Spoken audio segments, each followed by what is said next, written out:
सरकार र लघुवित्त पीडितबीच 7 बुँदे सहमति। सम्झौतामा लघुवित्त संस्थाका समस्या समाधान समिति गठन र ऋणीहरूको पुनर्स्थापना कार्यक्रम अघि बढाउने विषय समेटियो। सहमतिपछि आन्दोलनका कार्यक्रम फिर्ता। कांग्रेसको इत्तर समूहको सम्पर्क कार्यालयमा शेरबहादुर देउबाका लागि छुट्टै कार्यकक्ष स्थापना। चुनदेवी स्थित उक्त कार्यालयमा देउबाको कार्यकक्षको बाहिर र भित्र सभापति शेरबहादुर देउबा लेखिएको नेम प्लेट टाँसियो।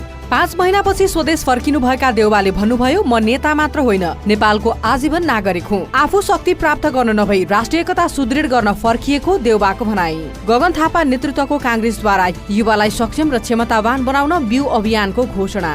सर्वोच्च अदालतद्वारा ललिता निवास जग्गा प्रकरणमा पूर्व प्रधानमन्त्री द्वय माधव कुमार नेपाल र डाक्टर बाबुराम भट्टराईसँग लिखित जवाफ माग। सांसद अमरेश कुमार सिंहद्वारा सामाजिक सञ्जाल मार्फत सरकारको काम कारबाही, सुशासन र समृद्धिको रोडम्याप प्रति प्रश्न। सांसद अमरेशले भन्नुभयो, राज्यलाई पछाडि धकेल्ने काम भइरहेको छ। जिल्ला अदालत काठमाडौँद्वारा पक्राउ परेका पत्रकार किशोर श्रेष्ठलाई 3 दिन थुनामा राखेर अनुसन्धान गर्न अनुमति। पत्रकार किशोर श्रेष्ठ पक्राउबारे कांग्रेसले भन्यो, पूर्वाग्रह र प्रतिशोध व्यवहार कदापि स्वीकार्य हुन्न। होटल र रेस्टुरेन्टलाई ग्यास सिलिन्डर मौजात नराख्न आयल निगमको चेतावनी। आइजिपीसँग रासोपा सांसद खगेन्द्र सुनारको आक्रोश। मुद्दा लागेको व्यक्तिले बयान दिने हो, प्रवचन दिने होइन। उहाँले भन्नुभयो, हिजोका मुद्दा वर्दी र फुली देखाएर धम्काउँदैमा सकिँदैन। सुनारको यस्तो अभिव्यक्तिप्रति प्रहरीका पूर्व उच्च अधिकारीहरूको आपत्ति। संसदीय मर्यादा विपरीत सत्तापक्षका सांसदहरूले प्रहरी अधिकारीहरूको हुर्मत लिन खोजेको आरोप। भारतीय बिरामीलाई लक्षित गरी विराटनगरको दक्षिणी क्षेत्रमा खुलेका 7वटा आँखा अस्पताल स्थानीय प्रशासनले गर्यो सिलबन्दी। सुदूरपश्चिम प्रदेश सरकारमा मुख्यमन्त्री शाहको राजीनामा स्वीकृत। सरकार गठनको आह्वान। मधेसमा मन्त्री परिषद पुनर्गठन गरी 9 मन्त्रालय कायम गर्ने तयारी। कोशी प्रदेशका मुख्यमन्त्री हिक्मत कुमार कार्कीद्वारा प्रदेश सरकारलाई कांग्रेसले पुर्याएको योगदान र सहकार्यप्रति धन्यवाद दिँदै आभार व्यक्त। स्वास्थ्य सेवा विभागको नियमित खरिद प्रक्रिया अन्तर्गत सर्पदंश र रेबिज विरुद्धका भ्याक्सिन टेकु आइपुग्यो। मानव शरीर जलन उपचार सम्बन्धी विधेयकमा स्वास्थ्य मन्त्रालयले माग्यो सुझाव। वीरगञ्जको ठाकुर राम क्याम्पसमा चीटको विषयलाई लिएर विद्यार्थी नेताहरूबीच कुटाकुट, 2 जना घाइते। मनसुनको पहिलो आधा समयमा सरदर आसपासमै वर्षा। अब एल निनोको भने चिन्ता बढ्दै। अबदेखि एआईको दुरुपयोग गरी फेक फोटो र भिडियो बनाउनेलाई कारबाही हुने। इलाममा राजस्व संकलन आधाले घट्यो। 2 अर्बभन्दा बढी बजेट फिर्ता। र खेल खबरमा क्यानका सचिव पारस खड्काका अनुसार कप्तान परिवर्तन अहिलेको आवश्यकता हो र यसले टिमलाई नयाँ दिशा दिने घोषणा। यी हुन् आज साउन 29 गते शुक्रबारका मुख्य समाचार तथा ब्रेकिङ न्यूजका हेडलाइन्सहरू। आदरणीय दर्शकबिन नमस्कार। आज मिति 2083 साल साउन महिनाको 29 गते शुक्रबारको ताजा समाचारमा यहाँलाई स्वागत छ। म सुषमा राजवंशी। समाचारको पूर्ण रूप थाहा पाउनका लागि भिडियोलाई अन्तिम समयसम्म हेर्नुहोला र तपाईले हामीलाई कहाँबाट हेर्दै हुनुहुन्छ कमेन्ट बक्समा आफ्नो गाउँ ठाउँ शहरको नाम लेख्न नबिर्सनुहोला। र तपाईँ हामीलाई सधैँ हेर्नुहुन्छ भने रेगुलर, पहिलोचोटि हेर्दै हुनुहुन्छ भने फर्स्ट टाइम, र कहिलेकाहीँ हेर्न भ्याउनुहुन्छ भने त्यो पनि लेखिदिनुहोला। र हरेक दिनको न्युज अपडेटका लागि हाम्रो च्यानललाई सब्स्क्राइब गर्न सक्नुहुन्छ। त्यसका लागि सब्स्क्राइब बटनमा गई बेल आइकनमा थिच्नुहोला। आउनुहोस् अब लागौँ पुरा समाचारतर्फ। सरकार र आन्दोलनरत लघुवित्त पीडितहरू बीच 7 बुँदे सम्झौता भएको छ। लघुवित्त संस्थाका समस्या समाधान समिति गठन गर्न सरकारले सिफारिस गर्ने, समस्यामा परेका लघुवित्त ऋणीहरूको पुनरुत्थानका लागि पुनर्स्थापना कार्यक्रम लगायतका विषयमा सहमति भएको छ। यो सँगै लघुवित्त तथा वित्तीय शोषण विरुद्ध किसान मजदुर आन्दोलनले आन्दोलनका कार्यक्रम फिर्ता गरेको छ। सम्झौता पत्रमा आन्दोलनका तर्फबाट रमेश सेन्चुरी सहित 7 र सरकारको तर्फबाट अर्थ मन्त्रालयका सहसचिव महेश आचार्य सहित 7 जनाले हस्ताक्षर गरेका छन्। सरकारी टोलीले 15 साउनमै लघुवित्त पीडितसँग 5 बुँदे सहमति गरेको थियो। यो सहमतिले पीडितलाई न्याय दिन नसक्ने भन्दै सेन्चुरीको नेतृत्वमा रहेको लघुवित्त तथा वित्तीय शोषण विरुद्ध किसान मजदुर आन्दोलनले आन्दोलन जारी राखेको थियो। नेपाली कांग्रेसको संस्थापन इतर समूहको सम्पर्क कार्यालय चुनदेवीमा शेरबहादुर देउबाको छुट्टै कार्यकक्ष स्थापना गरिएको छ, जहाँ सभापति शेरबहादुर देउबा लेखिएको नेमप्लेट पनि टाँसिएको छ। उहाँको कार्यकक्ष बाहिर र भित्र उहाँको चेम्बरमा सभापति शेरबहादुर देउबा लेखिएको नेमप्लेट टाँसिएको हो। भदौ 24 गतेको जेन्जी आन्दोलनको क्रममा आक्रमणमा परेका देउबा उपचारका लागि सिङ्गापुर जानुभएको थियो। उहाँ 5 महिनापछि हिजो मात्रै नेपाल आइपुग्नु भएको छ। उहाँको स्वागतका लागि इतर समूहका नेता कार्यकर्ताहरू त्रिभुवन अन्तर्राष्ट्रिय विमानस्थलमै पुगेका थिए। बाजागाजा सहित उहाँलाई इतर समूहको कार्यालय पुर्याइएको थियो। कांग्रेसको सभापति अहिले गगन कुमार थापा हुनुहुन्छ। माघ 1 गते कांग्रेसको विशेष महाधिवेशनबाट थापा सभापति चयन हुनुभएको हो। उहाँको नेतृत्वलाई निर्वाचन आयोग तथा अदालतले मान्यता दिइसकेको छ। तर फेरि तत्कालीन उपसभापति पूर्णबहादुर खड्का सहितले त्यस विरुद्ध पुनरावेदन दिनुभएको थियो। त्यसका लागि हालै सर्वोच्च अदालतले पुनः सुनवाईको आदेश गरेको छ। यसैबीच नेपाली कांग्रेसका पूर्व सभापति शेरबहादुर देउवाले आफू शक्ति प्राप्त गर्न नभई राष्ट्रिय एकता सुदृढ गर्न फर्किएको बताउनु भएको छ। स्वास्थ्य उपचारपछि स्वदेश फर्किए लगत्तै सामाजिक सञ्जाल मार्फत धारणा सार्वजनिक गर्दै देउवाले आफ्नो स्वास्थ्यबारे चासो राख्ने, चिन्ता गर्ने तथा स्वास्थ्य लाभको कामना गर्ने सबैप्रति आभार व्यक्त गर्नुभएको छ। देउवाले नेपाली कांग्रेसले युवा पुस्ताले माग गरेको परिवर्तनलाई आत्मसात गर्नुपर्ने बताउनु भएको छ। गत भदौमा भएको जेन्जी आन्दोलनका जायज माग सम्बोधन गरिनुपर्ने धारणा आफूले पनि त्यतिबेलै राखेको उल्लेख गर्नुभएको छ। उता नेपाली कांग्रेसले युवालाई सक्षम र क्षमतावान बनाउन बिउ अभियानको घोषणा गरेको छ। सभापति गगन थापाले अन्तर्राष्ट्रिय युवा दिवसको अवसर पारेर केन्द्रीय समिति बैठकका उक्त अभियानको घोषणा गर्नुभएको हो। यो अभियानले युवालाई सिपसँग, सिपलाई अवसरसँग, अवसरलाई उद्यमसँग र उद्यमलाई आत्मनिर्भरतासँग जोड्ने कांग्रेसले जनाएको छ। सर्वोच्च अदालतले ललिता निवास जग्गा प्रकरणमा पूर्व प्रधानमन्त्री द्वय माधव कुमार नेपाल र डाक्टर बाबुराम भट्टराईसँग लिखित जवाफ माग गरेको छ। सर्वोच्चले दुवैजनाको नाममा आदेश जारी गर्दै मुद्दा चलाउन नपर्ने भए जवाफ पेश गर्न आदेश दिएको हो। नेपाल र भट्टराईका साथै सर्वोच्चले महान्यायाधिवक्ता कर्णायल नेपाल र भट्टराईका साथै सर्वोच्च अदालतले महान्यायाधिवक्ता कार्यदल र विशेष अदालतका नाममा समेत लिखित आदेश माग गरेको छ। मन्त्री परिषदको निर्णयको आडमा उन्मुक्ति दिएर पूर्व प्रधानमन्त्री द्वय नेपाल र भट्टराईलाई मुद्दा नचलाइएको भन्दै वरिष्ठ अधिवक्ता बालकृष्ण नेउपाने सर्वोच्च अदालत जानुभएको थियो। उहाँले पूर्व प्रधानमन्त्रीहरू नेपाल र डाक्टर भट्टराईमाथि समेत अनुसन्धान गरी मुद्दा चलाउनु पर्ने आदेश हुनुपर्ने माग गर्नुभएको थियो। सत्तारूढ दल रासोपाका सांसद अमरेश कुमार सिंहले सरकारको काम कारबाहीका विषयमा गम्भीर प्रश्न सोध्नु भएको छ। सामाजिक सञ्जाल फेसबुक मार्फत उहाँले राज्यलाई अझै पनि पछाडि धकेल्ने काम भइरहँदा पनि सोच्ने बेला भएको छैन भन्दै उहाँले प्रश्न गर्नुभएको छ। उहाँले लेख्नु भएको छ के समृद्धि र सुशासनको रोड म्याप यही हो कि राज्यलाई अझै पनि पछाडि धकेल्ने काम भइरहेको छ, सोच्ने बेला भएको छैन? उहाँले प्रतिप्रश्न गर्नुभएको छ। त्यसै उहाँले देशका सार्वजनिक संस्थान, सरकारी निकाय, सेना प्रहरी र कर्मचारीको हुर्मत लिने काम भइरहेको भन्दै सपाकै सांसद खगेन्द्र सुनारप्रति इङ्कित गर्नुभएको थियो। पत्रकार किशोर श्रेष्ठ विरुद्ध जिल्ला अदालत काठमाडौँले अनुसन्धानका लागि 3 दिनको म्याद थप गरेको छ। न्यायाधीश उमेश प्रसाद लुइटेलको इजलासले म्याद थपको अनुमति दिएको हो। हिजो श्रेष्ठलाई थुना मुक्तको मागसहित नेपाल बार अध्यक्ष डाक्टर विजय मिश्र, शम्भु थापा, बारका महासचिव केदार कोइराला लगायतले धरना दिनुभएको थियो। श्रेष्ठलाई प्रहरीले बुधबार राति ललितपुर स्थित आफ्नै निवासबाट पक्राउ गरेको हो। जेठ जनआस्था साप्ताहिक तथा जनआस्था.com सञ्चालक एवं सम्पादक रहेका छन्। उनलाई वैयक्तिक गोपनीयताको हनन सम्बन्धी कसुरमा पक्राउ गरिएको प्रहरीले जानकारी दिएको छ। यसैबीच नेपाली कांग्रेसले पत्रकार किशोर श्रेष्ठ पक्राउबारे सरकारको पूर्वाग्रही र शतप्रतिशोधी व्यवहार स्वीकार्य नहुने बताउनु भएको छ।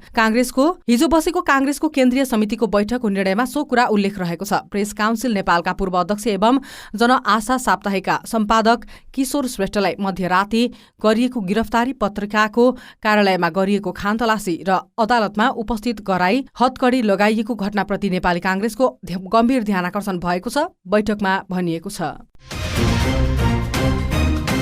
बजारमा ग्यासको कृत्रिम अभाव सृजना भइरहेका बेला नेपाल आयल निगमले होटल, रेस्टुरेन्ट तथा पार्टी प्यालेसहरूलाई अति आवश्यक भन्दा बढी ग्यास सिलिन्डर मौजदात नराख्न निर्देशन दिएको छ। साबिक भन्दा 20% बढी ग्यास आयात र बिक्री वितरण भइरहँदा पनि सर्वसाधारणले सहजै ग्यास नपाएको गुनासो बढेपछि निगमले कानूनी कारबाहीको चेतावनी दिएको हो।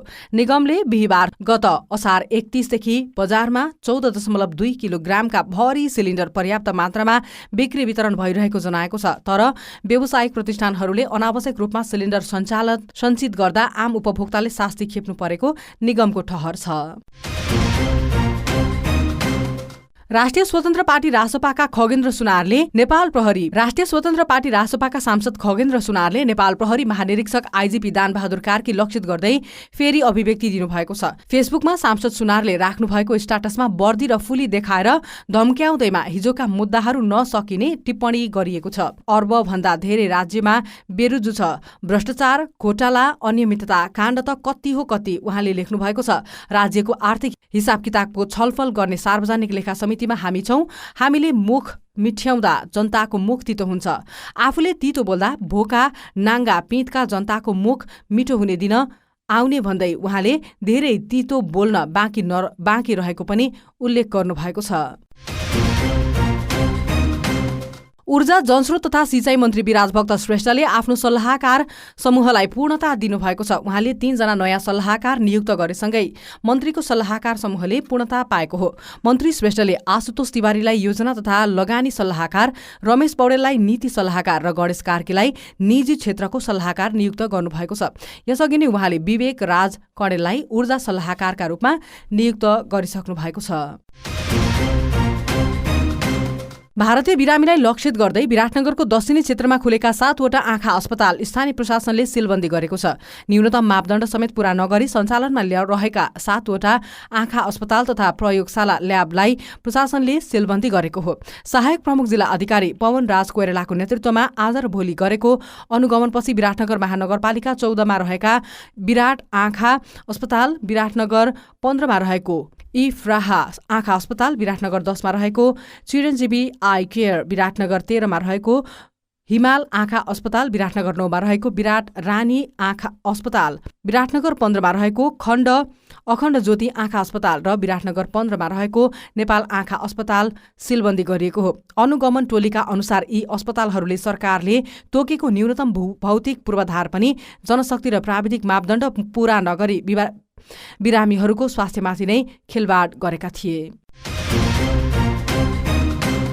सुदूरपश्चिम प्रदेशका प्रदेश प्रमुख नजिर मियाले मुख्यमन्त्री कमल बहादुर शाहीको राजीनामा स्वीकृत गर्दै नयाँ सरकार गठनका लागि आह्वान गर्नुभएको छ। हिजो साँझ मुख्यमन्त्री शाहले पदबाट राजीनामा दिनुभएको थियो। प्रदेश प्रमुख मियाले उहाँको राजीनामा स्वीकृत गरेर प्रदेश प्रमुखको कार्यालयले जनाएको छ। मुख्यमन्त्री शाहको नेतृत्वमा स्वीकृत गर्नुभएको छ। प्रमुख मियाले नेपालको संविधानको धारा 168 को उपधारा 2 बमोजिम प्रदेशसभामा प्रतिनिधित्व गर्ने 2 वा 2 भन्दा बढी अदालतहरूको समर्थन राखेर सर्वोच्चमा पेश दावी गरिएको हो।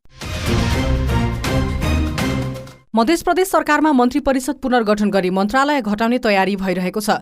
मध्य सरकारमा अहिले मुख्यमन्त्री तथा मन्त्री परिषदको कार्यालय सहित 12 वटा मन्त्रालय रहेका छन्। अब घटाएर 9 वटा कायम गर्ने सरकारको तयारी छ। नेपाली कम्युनिस्ट पार्टी नेकपाका 2 र नेकपा एमालेका 1 गरी 3 मन्त्रीलाई हटाउने गरी मन्त्री परिषद पुनर्गठनको गृह कार्य भइरहेको स्रोतले बताएको छ। 2 दिनभित्रै सत्ता गठबन्धन दलका नेता बसेर मन्त्री परिषद पुनर्गठन गर्ने र 9 वटा मन्त्रालय कायम गर्ने कामलाई पूर्णता दिने तयारी भइरहेको एक मन्त्रीले बताउनुभयो। धेरै काम भइसकेको छ। अब 9 वटा मन्त्रालय कायम गर्ने गरी मन्त्री परिषद पुनर्गठन गर्न सत्ता गठबन्धन दलका नेताको बैठक बसेर सहमति गरी सरकार अगाडि बढ्छ। अबको 2-3 दिनभित्रै सरकार पुनर्गठनको सम्भावना छ, ती मन्त्रीले भन्नुभएको छ। मन्त्रालय 9 कायम गर्ने गरी मन्त्री परिषद पुनर्गठन भएमा नेकपाबाट 2 र नेकपा एमालेबाट 1 मन्त्रीको पद जानेछ। विद्यालय शिक्षाको राष्ट्रिय पाठ्यक्रम प्रारूप 2076 लाई समय सापेक्ष र व्यवहारिक बनाउने उद्देश्यले गठित कार्यदलले प्रतिवेदनलाई प्राथमिकताका साथ अन्तिम रूप दिने निर्णय गरेको छ। शिक्षा तथा खेलकुद मन्त्रालयमा कार्यदलको 7औं बैठकले बदलिदो शैक्षिक, सामाजिक तथा प्राविधिक परिवेश अनुसार पाठ्यक्रमलाई समय अनुकूल बनाउने निष्कर्ष निकालेको छ। बैठकमा कार्यदल अन्तर्गत रहेका 12 वटा थिमीटेक समूहको प्रगतिको समीक्षा गरिएको थियो।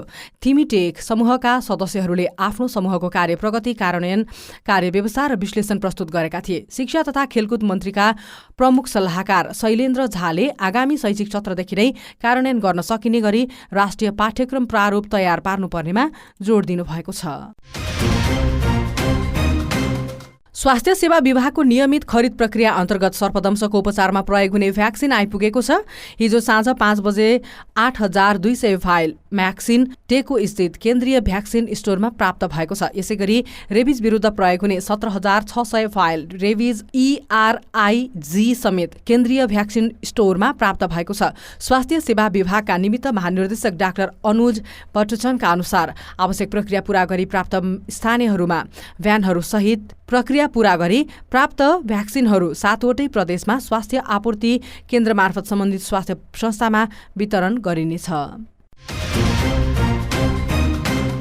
स्वास्थ्य तथा खाद्य स्वच्छता मन्त्रालयले मानव शरीर जलन उपचार तथा पुनर्स्थापना सम्बन्धमा व्यवस्था गर्न बनेको विधेयकको मस्यौदामाथि सार्वजनिक राय सुझाव तथा टिप्पणी माग गरेको छ। मन्त्रालयले हिजो निर्णय अनुसार विधेयक सम्बन्धी राय सुझाव वा टिप्पणी भए निर्धारित ढाँचामा उपलब्ध गराउन आग्रह गरिएको छ। मन्त्रालयको कानून शाखाले सम्बन्धित सरकारवाला तथा सर्वसाधारणलाई विधेयकको मस्यौदा अध्ययन गरी सुझाव पठाउन आह्वान गरेको छ। मन्त्रालयका अनुसार प्राप्त हुने राय सुझाव तथा टिप्पणीलाई विधेयकको मस्यौदा परिमार्जन तथा आवश्यक कानूनी प्रक्रिया अघि बढाउने क्रममा समेटिने मन्त्रालयले जनाएको छ।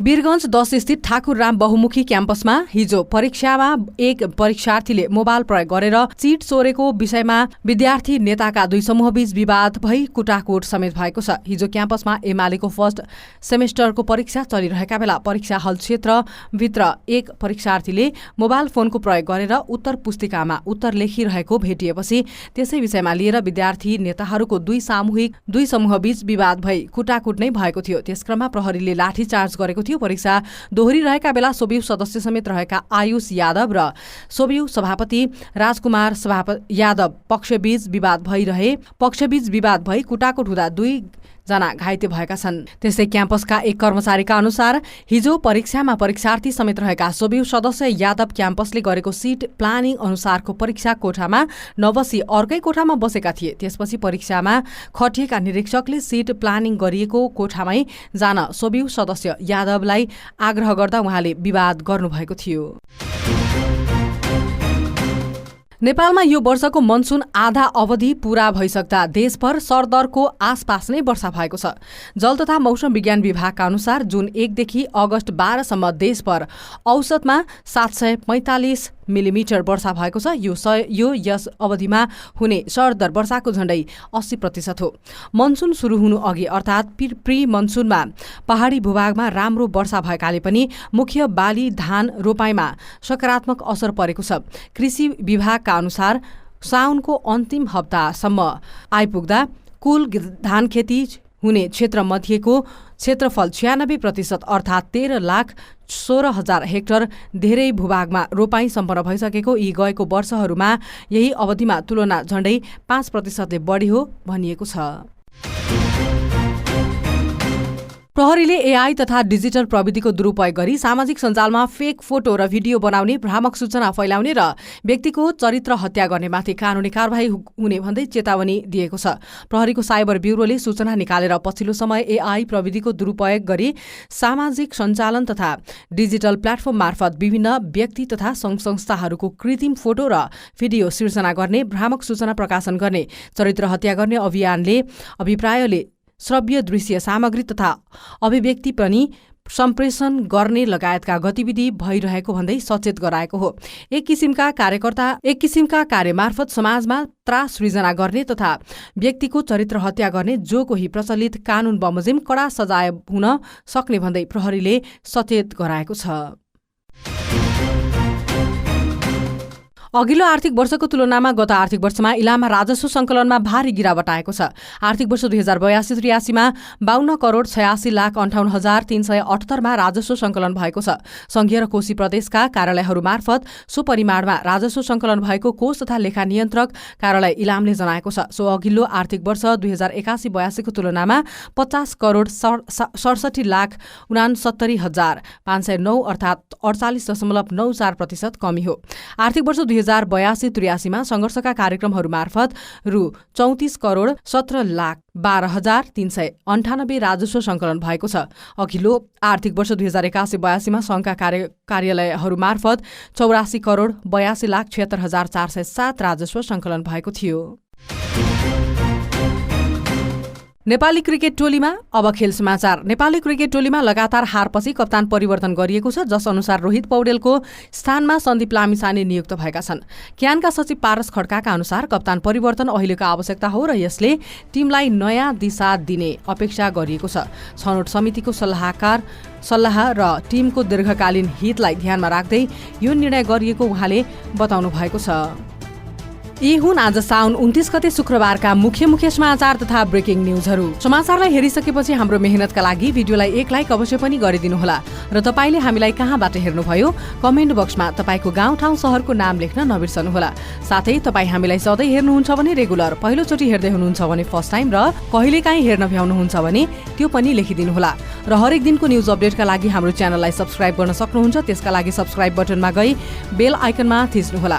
हवस् त दर्शकबिन, भरे बेलुका पुनः हामी बेलुकी खबरका साथमा उपस्थित हुनेछौँ। तबसम्मका लागि हाम्रो टिमलाई बिदा दिनुहोस्। नमस्कार, तपाईको बाँकी पल शुभ बितोस्।